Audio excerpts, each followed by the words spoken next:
Maharashtra bulletin, नई सोच नई दिशा।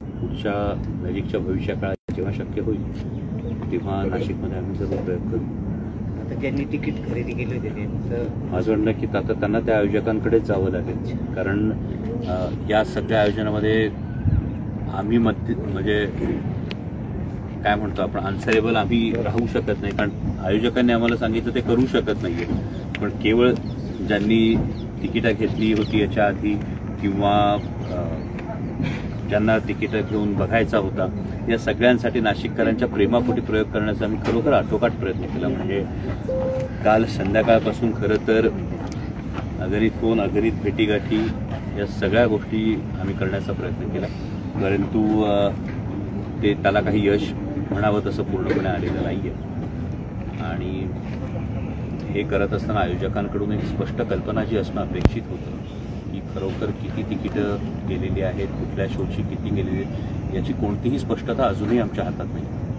त्यामुळे उद्या जर आम्ही शो करायला गेलो आणि आमची आधीची तिकीटं म्हणून लोक आले तर त्यामध्ये विनाकारण एक गोंधळ होऊन या सगळ्याच आयोजनाने एक गालबोट लागण्यापेक्षा हा निर्णय आम्हाला घ्यावा लागला आहे अगदी जड अंतःकरणाने की आम्ही आत्ताचा हा प्रयोग हे आयोजन यावेळेस आम्ही रद्द करू। महाराष्ट्र बुलेटिन यूट्यूब चैनल को शेयर करें, सब्सक्राइब करें, बेल आइकॉन पर क्लिक करें।